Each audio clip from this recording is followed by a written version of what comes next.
Hello and welcome to a Pain for Punchlines show. Hopefully you are ready to listen to some fun comedy. This is Thanksgiving Day, and please tune into our YouTube channel to have more comedy and healing. My name is Paula Jane Newman. Hey, don't press the fast forward yet. We've got some fabulous comedians who are going to come on and share their experience, strength, and comedy through living in this world, and some of their faux pas and pains and how things have got better for them, and giving you a little bit of a laugh. Everyone who's participating in our show today has given their time and their heart to the Pain to Punchlines stand-up comedy, a transformation superpower ebook, which is endorsed by the wonderful Margaret Cho, and they will be here sharing some laughter. If you want to find out more about these comedians, go down into the description and you can find their links. In the meantime, let's get started with some comedy. Have you eaten too much today? Let me tell you, last year I gained 20 pounds over the holiday season. Yeah, it was very disappointing because when I looked down on the scale, I realized it was the day before Thanksgiving. So this year I have decided to be early, and I've got myself a Fitbit. Yes, I've got myself a Fitbit, although I have to say I haven't done that right either, because they have all of these options of how to exercise. And there's one section that says, you have not cardio loaded enough today. Unless, of course, you're dyslexic like me and you read it and think it means you have not carb load enough today. And I was eating far too much food and wondered why I wasn't losing weight. So we're going to see what happens to me over the holidays. In the meantime, I want to bring you our first performer. They are, well, nothing more to bring in with them. That's not good English. Let's welcome to the stage, Ryan Atkinson. Hello, hello, hello. 1 minute. Give me a second. Of course. There we go. Take all the seconds you want. Okay, I'm going to highlight you. Go away, Paula.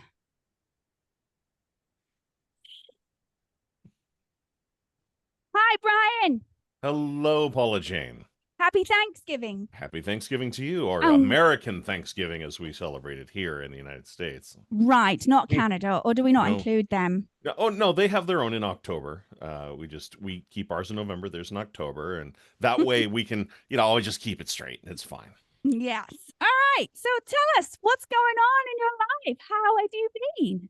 Oh, very well, thanks. Yeah, I'm very much into the holiday traditions. And this whole wedge here from Halloween to Thanksgiving to Christmas.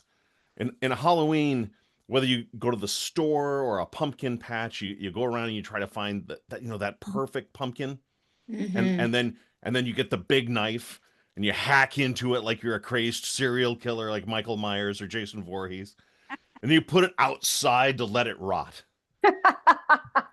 And if you're lucky, the squirrels will carve the carcass into something truly scary. And Thanksgiving's basically the same.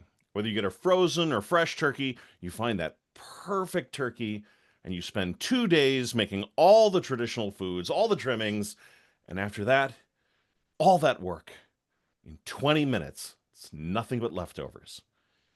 Before you end up throwing the carcass out for the squirrels, the carnivorous ones. Yeah. When's the last time anybody actually finished all those leftovers before they went bad? I looked it up. They are good in the fridge for no more than 3 to 4 days. So if you haven't polished them off by Monday, you're flirting with food poisoning. That's everything except the cranberry sauce. That can keep for weeks.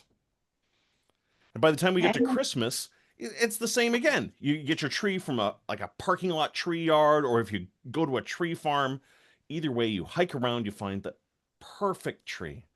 Just so you can use an axe or a saw to cut it down, trim it up, put it in your living room for a couple of weeks, and then throw it out by the street to let it rot. And if you're lucky, the squirrels will build homes in the tree carcass.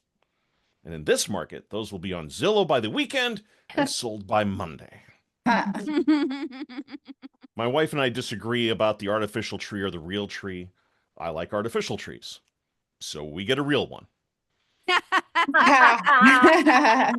And I'm very clear, you cannot call them live trees because they're dead. Once you cut them down, that's a dead tree. Each year, my wife and I go to the same tree farm. It's our tradition, or as I like to call it, death row. We select a tree. I kill it myself, tie it to the car, bring it home for Christmas. We add water every day, keeping it on life support. And in a month, we throw it out. So it's really a lot more like hospice. Until then, we have this undead zombie tree living in our home. And I am looking forward to seeing my nephews over the holidays. I always ask them, what do you guys want for Christmas? And this year, we want a pony. Guys, we usually have ham, but, you know, whatever makes them happy. Christmas shopping for my parents is difficult. They really have everything they need. They're getting on in years. So I'm only buying them things that I'm going to want someday. Mm-hmm. This year, they're getting a really nice espresso machine. They don't even like coffee. They drink Senka. Yeah. Now, I'm going to play Santa Claus for a charity later in the year. And I don't know if you can tell in this light, but I've been growing out my Santa belly. Just wait till it really comes in. It's going to be awesome. Yes. And it's also Christmas TV special time. And of course, you know, we have the Peanuts, the Great Pumpkin for Halloween, and then we have a Charlie Brown Thanksgiving. And then, of course, as we get into these Christmas special ones, they're such a big deal from when I was a kid. And of course, at that time, you had to be at home in front of the TV at a specific time, watching the exact channel in order to see the Christmas specials. We didn't have streaming or on demand. If you missed the beginning, you have to wait a year to find out what happened. Like Charlie Brown and Linus, I missed it. What is Christmas really all about? Why is that snowman wishing everyone a happy birthday? And when is Santa Claus coming to town? One of the best was really Rudolph the Red-Nosed Reindeer. I think everybody loves that one. It's the story of a reindeer who was excluded because he was different. And then as soon as his mutation became useful, he was exploited. And they're trying to teach us about diversity, equity, and inclusion. And how did they do that? Well, they introduced us to Hermie the elf, an elf who was just a little different from all the other elves. You know, I want to be a dentist. A dentist? Yeah, that was his difference. With a diet made up entirely of cookies, candies, and sugar plums, I think they need a dentist. They took us to the island of misfit toys. You got a dolly, a choo-choo, a squirt gun. They introduced us to the most different of all characters. Nobody wants to play with the Charlie in the box. And then, of course, there was Yukon Cornelius with his flannel shirt, beard, and beanie cap. He was hipster before it was cool. But my favorite is the Grinch. It's because I sing bass, and I finally get the melody on a song. You're a mean one, Mr. Grinch. You really are a heel. And you cannot let the tenor sing that. You're as cuddly as a cactus. You're as charming as an eel, Mr. Grinch. But with my voice, there are other Christmas songs I shouldn't sing. Santa Claus is coming to town. He sees you when you're sleeping. That's just terrifying. We're not supposed to sing Baby It's Cold Outside anymore. And then there's the terribly mansplaining Mary Did You Know? You remember Up on the Housetop? There's the Up on the Housetop, Reindeer Paws. And they go through all the gifts and the stockings and everything. First comes the stocking of Little Nell. Oh, dear Santa, fill it well. Here is a dolly that laughs and cries, one that can open and shut its eyes. That's fine. It's charming. Next comes the stocking of Little Bill. Oh, just see what a glorious fill. Here is a hammer and lots of tacks, a whistle and a ball and a whip that cracks. What kind of 50 Shades of Christmas is Little Billy into? Thank you guys so much. You've been terrific. Yeah, Brian. So, I don't know, Brian, but why did they always ask Santa to have a low voice and be like, ho, ho, ho? Like, Yeah. Well, I mean, if you get the Santa hose, it's very much ho ho ho. It's very jovial. It's quite high up there, but nobody wants to hear ho ho ho. oh, It's maybe just, that's just my house. yeah, maybe. Yeah. All right, Brian, thank you so much for joining us. Our next guest is in California, right, and moved to Idlewild. So you're going to have a very wintry holiday season. Is that not so, Alice? Yes, it is. And I'm excited about it because I lived in LA for 18 years and I'm ready for seasons. So yeah, I'm up in the mountains. I'm in a cabin in the woods. Yes, that is also a horror movie. But I'm really excited for snow. Yeah. All right, let's have some comedy. Okay, let's have some comedy. So I did reference Cabin in the Woods because I am a big fan of Halloween. I'm not a Grinch, but I'm not like super excited about Christmas. It's just not like the holiday season is fun, but I'm just more of a Halloween girl. And I know it's past for 2 days, but I'm still into it. I enjoy horror movies. Some people say they can't watch horror movies because they get nightmares, but then they'll watch the news. I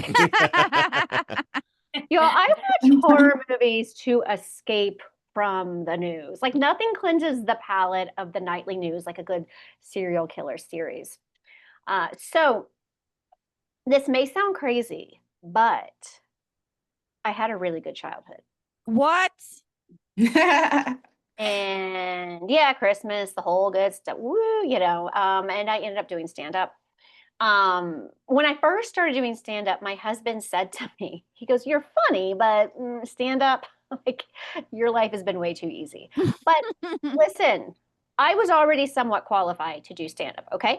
I have a few disorders, all right? I have anxiety, depression, and ADHD. Or some people may just call that perimenopause. Yes.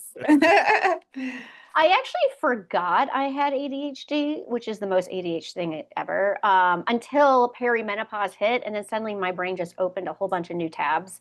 And then, oh my God, you all, what was I just talking about? I totally forgot. What was I saying? Nice. Oh, right. Perimenopause. That's what I was talking about. Yeah. I'm also at the stage now of perimenopause where I am an internal furnace. You all, I don't think people realize middle-aged women have a superpower, okay? And that superpower is heat, okay? You could fry an egg on my arm. Anyone need to thaw a steak? Like I can do it right now. Just give me 5 minutes on my arm right now. Like hook me up to the power grid. I could solve climate change. All right. I think my superhero name would be Flash. No, wait, that's not right. I'm sorry. I meant to say Hot Flash. The hardest part of being in perimenopause is that I'm married to a man, and we can never settle on the thermostat. Like, in the winter, he's always cold. He wants to turn on the heat. And I'm like, just put on a sweater.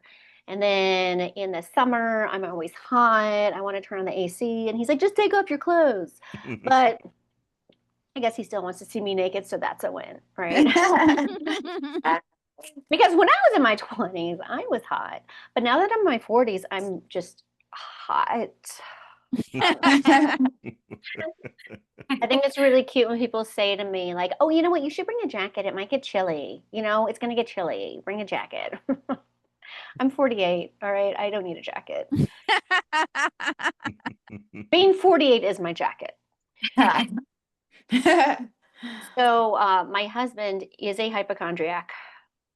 That means that, okay, let me explain. He will diagnose himself with cancer at least once a week. But I can understand why, though. I can understand why he gets so concerned because I did once have a brain tumor.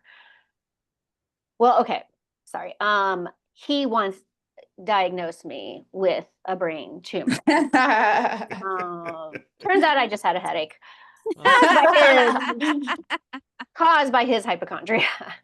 I recently had these really bad stomach cramps, and he said to me, we should take you to the ER. Like, do you think you have appendicitis? And I was like, well, I didn't think so until you said something. Do I have appendicitis? I was like, you know what? I'm not going to the ER. I do not have appendicitis. I have watched The Pit.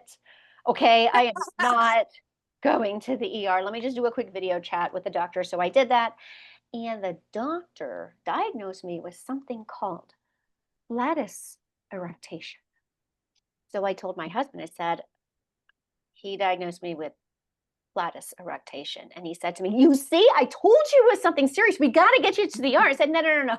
That's just the scientific term for gas. He prescribed me with Gas X. But I was just so relieved that I was right. Then my husband recently got food poisoning, or as he liked to call it, botulism. The chance of getting botulism is so tiny, but the chance of him misdiagnosing himself is 10 out of 10 every time. Yeah. So, like Paula was just saying, I recently moved from Idlewild. I moved from Los Angeles. And we gave up our rent-controlled apartment to live here in a winter wonderland, apparently. And, when I was telling people when we were leaving LA and moving here, when I told people, my friends in LA, the first thing they said to me was not, I'm going to miss you. It was, what are you doing with your apartment? Can we transfer the lease? Because I could use it. Yeah, because everyone knows you do not get rid of a rent-controlled apartment in Los Angeles. Like, I'm expected to die in this apartment because I want to keep my cheap rent. Actually, you know what? That would be a horror movie right there.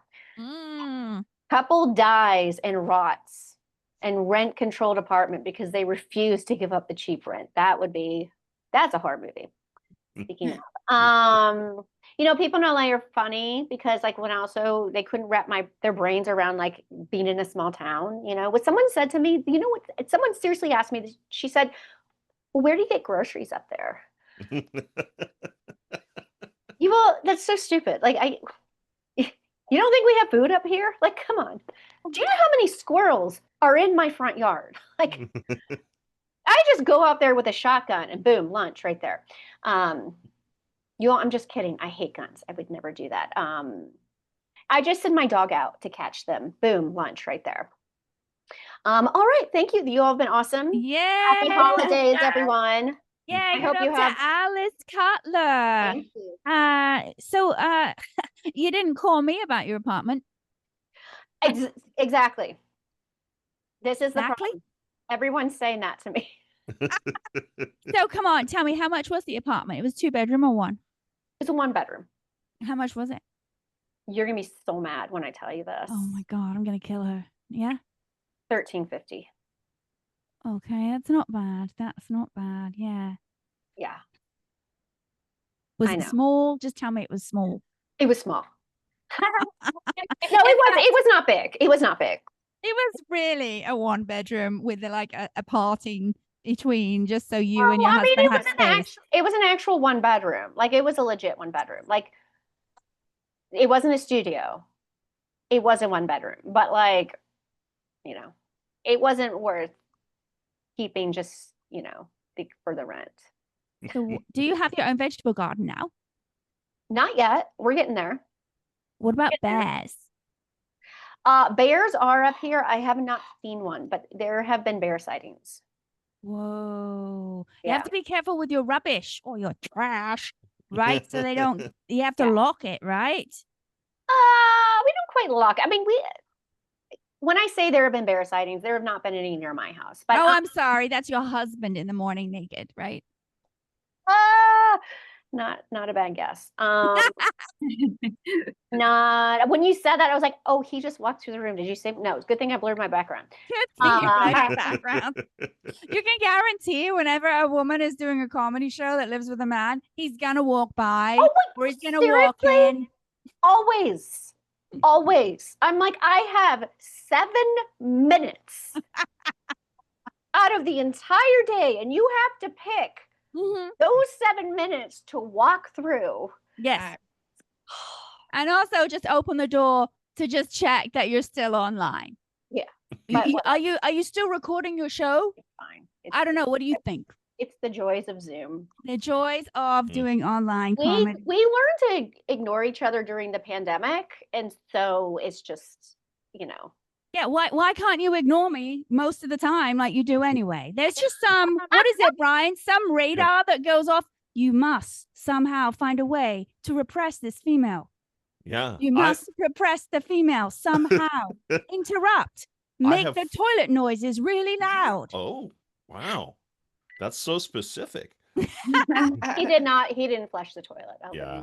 My wife and I are a little off for our gender. We're not real typical. Like right now, while I'm doing this with you, she's watching football. Yeah. Keep her occupied. She's got football and a book, so she'll just be on the couch. She'll be fine. She won't be coming in here. I had to close the door, though, just to help keep the sound out. But if the cat figures out that I'm in here, the cat's going to be like under the door. Is your husband? Yeah, for sure. Absolutely. That sounds about right. Yeah. You ready for some more comedy? Yeah. All right. Now remember to subscribe to the channel. Put any comments down that are positive. We hope that you will have more people share some laughter and joy. The holidays can be very stressful. It's all part of our outreach. And you can also check us out on awaremeditation.org or riseupcomedy.org. Well, now coming to the stage is a dear soul who is way beyond their years. Please welcome Maya Padmanta. Myra, sorry, I said it wrong. You're good.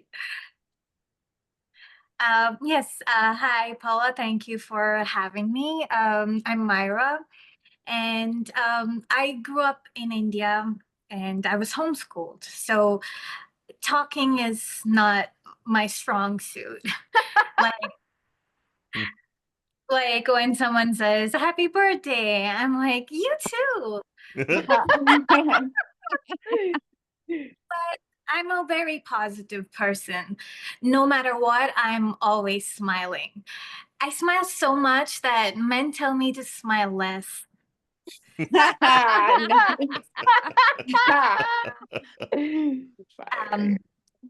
And India and America are very different. Like now I live in Los Angeles and I love it here. It's adorable. There are only 4 million people. I mean, in India, we would call that a uru, a little village. Because I'm from like a small town called Hyderabad. It's no Mumbai. We only have 14 million people. Could be 15 million by the end of the night. But LA is really catching up to us with the homeless people. And but did you know that Indians and Americans both love cows? Yeah. Like in India, we say the cow is holy and build temples. In America, they say holy cow. And built McDonald's. In India, cows are protected and they're sacred. In America, they're processed and seasoned. So my friend Hannah the other day asked me if there was racism in India. And I said, honey, racism is like McDonald's. It's everywhere. And people be loving it. But Indians love racism so much that we inflict it on ourselves. We are insecure about our own culture and we adore white people. It's like colonization gave us Stockholm syndrome. So when I see people complaining about diversity, I say, just move to India and make India great again. Also, like driving is really different in India. Driving is very chaotic in India because it's full of people who drive like me. Not like a woman, like an Indian. It's the perfect blend of skill and stupidity. I swear, we'll drive on the sidewalks. We'll drive like into traffic. We treat rules like rumors. And we don't even make way for an ambulance. In fact, we race it. Our thinking is there's like a billion of us. No one's going to miss 1 or 200. I'm used to that chaos. For me, it's very soothing. For me, driving in America is scary because there are too many rules and these weird things on roads called lanes. In India, we just ignore the car lanes, just like Americans ignore the homeless people.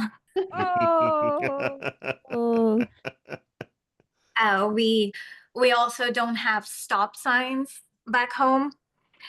We just honk and hope for the best. So I was really nervous to drive in LA because I read on Reddit that if you don't stop at a stop sign, you could get pulled over. And I thought, oh no, that's not a ticket. That's a guest spot on Cops. Here's what I imagine would happen. I'd forget to stop at a stop sign. And the next thing I know, there's a helicopter over me with a spotlight on my car. And I'm calling my mom like, hello, mommy. It's only been a week since I moved to LA and I'm on TV. Yes. They're saying I'm America's most wanted.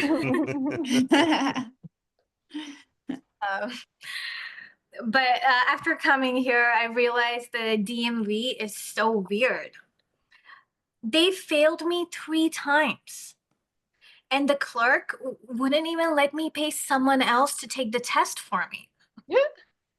He looked at me like I am the weirdo. I said, how else am I going to help the economy? Back home, that's how my uncle got his license. And he didn't even know how to drive. But he died trying. May he rest in peace.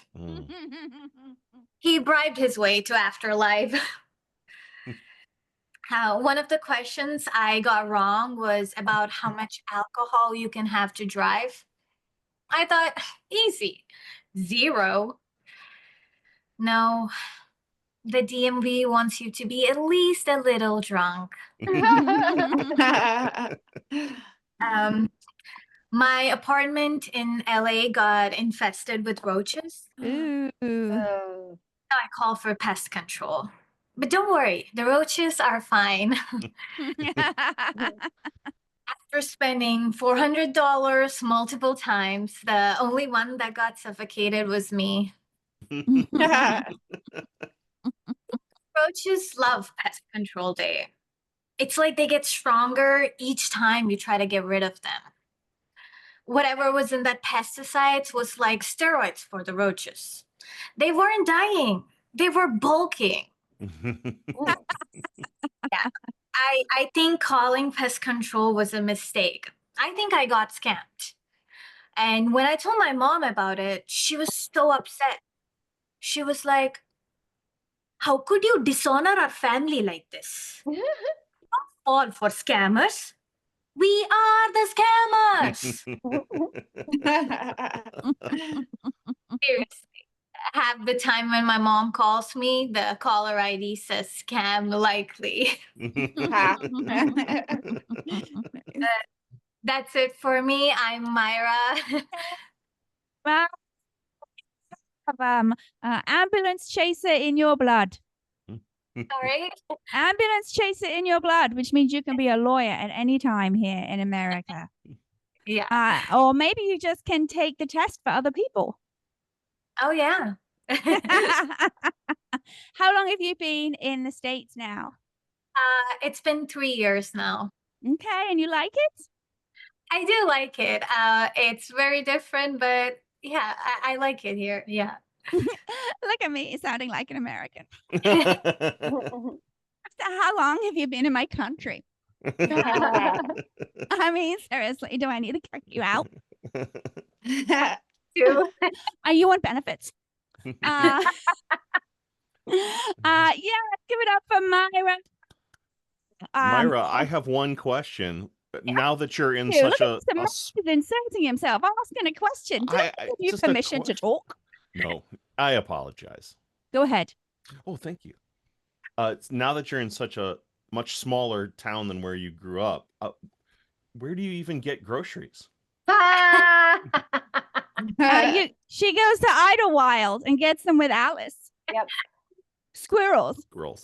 But aren't you a vegetarian? I'm not, actually. Oh, no. You will never be able to go back to your country. All right. We're going to come in with our final comedian. I hope you've had some laughter today.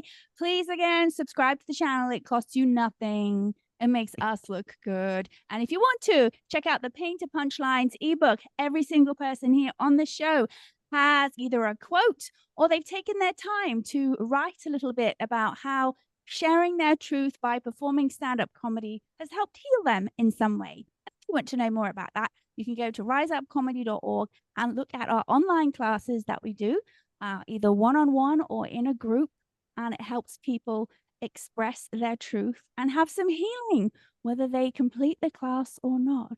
All right, our next, I was about to say contestant. Our next contestant, what are you going to win? I don't know. You can win a voided check. I've been doing taxes, a voided check, a phone that desperately needs upgrading.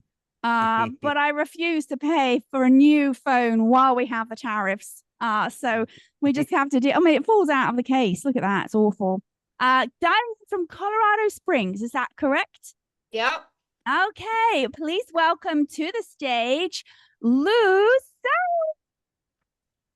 Man, I'm up for the contest as long as I don't have to move very fast. You know, I just ate all this turkey and I'm feeling a little sleepy. So as long as it doesn't involve me moving, I'm good. I'm good for it. Here's something we can compete about. Let me know. Make some noise if you hate your name. Hey, all right, me. Okay, well, I feel like a lot of our lives are actually based off of what our parents decided to name us. For example, when I was growing up, like all the Britneys and the Ashleys and the Tiffanys, they were all just getting awards since they were like 6, okay? My parents decided to name me Louisa. So I've just been getting letters from AARP since I was 6. On a really good day, though, people do think that I'm named after a really sexy Latina, Luisa. And I just go with it, you know, until somebody actually wants to talk to me about it. Like this guy, he came up to me the other day and he looks at me and he goes, "You look so exotic." And I was like, "Oh, well, I am a Mormon from Utah." Of having 5 moms counts as exotic, then yeah. Make some noise if you're a Mormon. All right. It's okay. I get it. I understand. You know, like there's a lot of rules to being Mormon, right? Like there's no doing it before marriage. Boo. Can I say the S word? Can I say the S word? No. No, not really. Okay. No, there's no doing it. If you know what I mean. There's no alcohol. That's also, that can be a boo. That can be a boo. There's no doing it after you're married because you have no alcohol, I feel like that gets us, I've been married for 20 years almost. And, I think it's key there. Yeah. Even though, I did decide to leave the Mormon church, guys, I'm still white. Okay. Like, I'm so white. Like, when I say I'm working what my mama gave me, I'm talking about asthma and acid reflux. So, yeah, I decided to change it up. Can't double down on what's going on here. So I married the complete opposite of me, and I found a really big, buff Korean man. There were no black men in Utah, so that's the best I could do. Yeah. But I didn't really think it through because he's aging way better than I am. Okay, like I really should have thought about that. So I decided to get some Botox. I got a Groupon for my Botox because I'm falling on a budget over here. If you're gonna go cheap, go cheap on your face, right? So I love a good discount. And I got so much Botox for so cheap. I was like, oh, I love my thrifty face. I was so excited. But it got to the point where my emotions stopped matching my facial expressions. Okay. Like that started to become a problem. I almost got divorced because my husband didn't realize I was mad. But it really was like, when I showed up to parent teacher conference, I looked surprised I even had kids. I was like, wow, this is crazy. But I sat down with the teacher, and the teacher looked me right in the eyes, and she's like, Louisa, your daughter is in 6th grade, but she's at a 3rd grade reading level. And on the inside, like, as a mom, I'm like, I'm a really bad mom. Like, I feel so bad. We need to change this. I need to be better. We need to do something. But on the outside, my face was just like, well, at least she's pretty. That's all I care about, So I cooled off on the Botox, but I've been a stay-at-home mom for a lot of years now. And I don't want to feel like I'm losing myself. And I've kind of been getting a little excited, a little riled up about becoming a strong, independent woman. I want to have myself outside the home. And I'm following all these feminists on Instagram. I started growing out my armpit hair. I'm doing what I can to, show that I'm independent. And so I decided that I was going to go out into the workforce and, and try to get a job. Right. So I filled out the application, but every single employer just wanted to talk to me about the gap in my employment history. And I just have never worked at the Gap. And I don't know why they keep bringing it up, so I didn't know what to put. I didn't know what to put in the work history. So I just wrote LOL, I don't know how to spell Lady of Leisure. So, there's that. No, it's a good time. I did finally get a job managing an Airbnb. So that's been kind of fun. It's been a pretty good experience. I was maintaining everything. I was doing all the cleaning and all the responding and all the reservations, and everything was going great. And I had all 5 stars until this old lady with a cat came. Who knew that an old lady with a cat could be crazy? I sure didn't. So anyway, I had this lady come, and she just from the beginning, she had all these crazy complaints, right? She was like, hey, your curtains came down, not because my cat pulled them down, her cat pulled down the curtains. There was a spider that she saved in a Kleenex or in a tissue. She just saved one spider to show me when I came. I thought she was going to show me her boogers, honestly, when she opened the Kleenex. And it was this, and she's like, we don't have these where I live. And she just was like making all these crazy complaints. Then she complained that her cat could open the door, like open the door and escape. And I'm like, lady, your cat's trying to get away from you. Okay.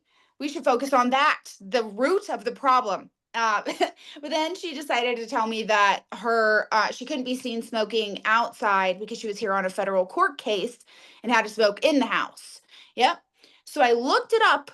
She was here suing Ford because she ran herself over with her car. Yep. She was she was like getting out to get her mail, and supposedly the gear shifter slipped and it ran her over. And I was like, I'm pretty sure the cat put it in drive and ran her over. But anyway, then she ended up winning $40 million. And she checked out my Airbnb 6 hours late and asked for her money back. So that's that. That's the story, really. There's no joke at the end there. I just want to tell people that. So that's my time. Well, I think that we need to aspire to be cat ladies.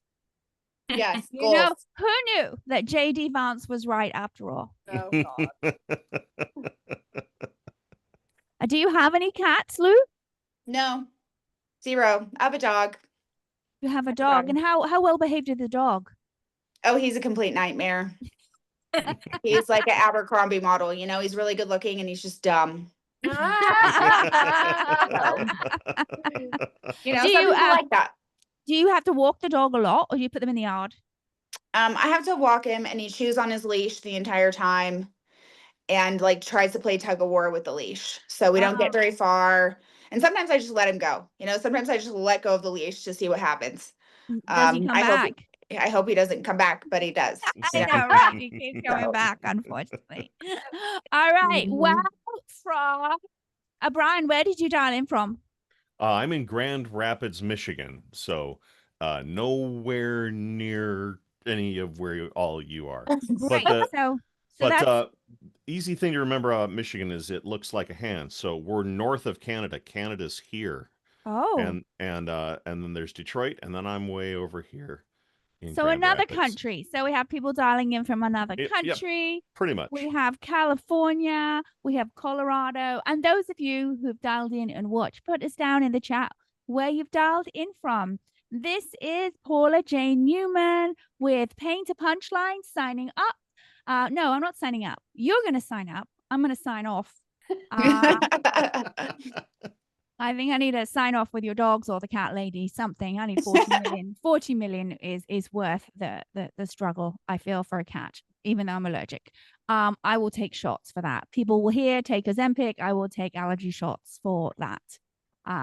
Thank you so much for joining us, and hopefully you'll come another time for Pain to Punchline. Say goodbye, everybody. Bye. Happy Bye-bye. holidays. Bye now.